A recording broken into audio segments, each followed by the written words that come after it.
Hey, what's up guys, it's Shalil here from your tech channel and you're watching the full review of the VIVO V5 after using it for around 3 months. So without wasting any more time, let's start the video.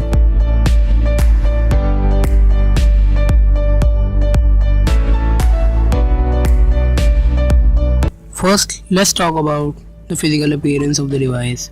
On the front of the phone, you got the 20 megapixel selfie camera along with the earpiece, and on the bottom you have a fingerprint scanner, or you can say a home button. On the back you have nothing but Vivo branding, a 13 megapixel rear shooter and an LED flash. On the right of the phone we have the volume rockers and the power button. On the top there is nothing. On the bottom there is the 3.5mm headphone jack, charging port and the speaker. On the left of the phone there is the hybrid SIM tray.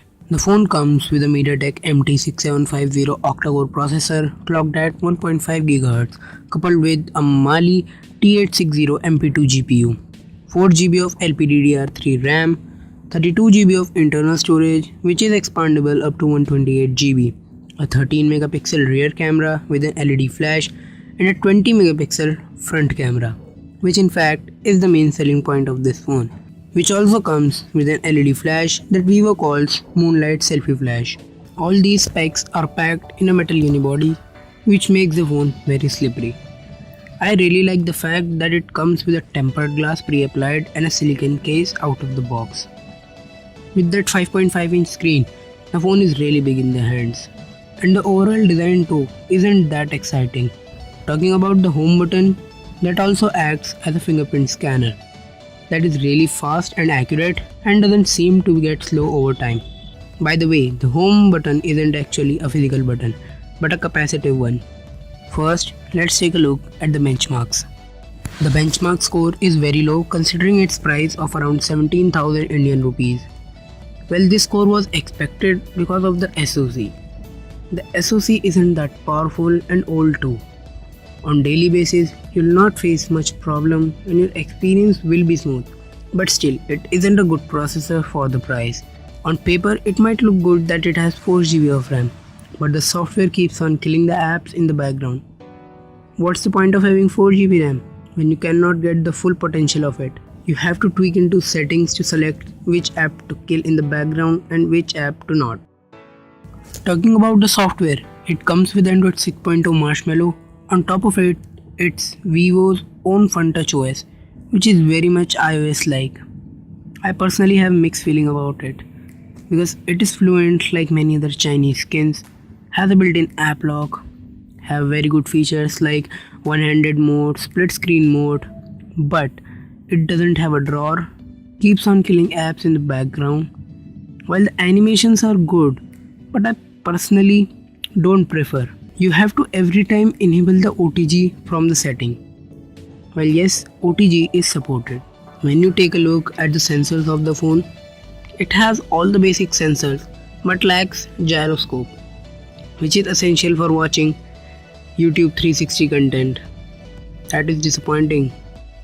The 5.5-inch display that the phone has is a 2.5D curved glass, which means swiping from the edges have a natural feel to it. But it is only 1280 by 720, means you are spending so much and aren't even getting a full HD screen. This is disappointing.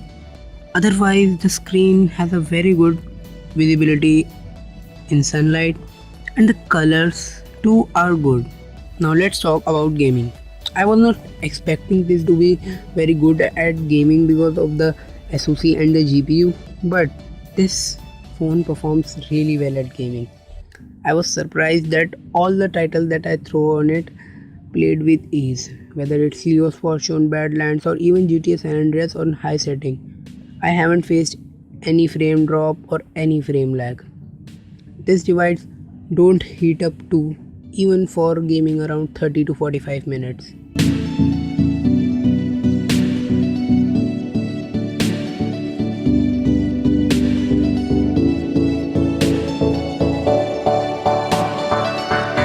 To get connected, there is a hybrid SIM slot in which both the SIM slots support 4G LTE and VoLTE is also supported.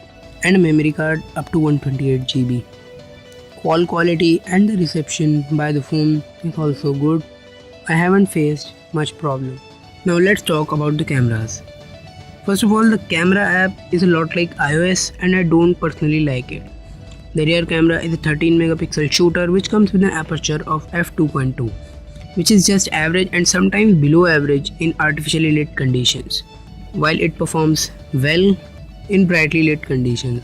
The images from the rear camera don't pack much detail and sharpness into them,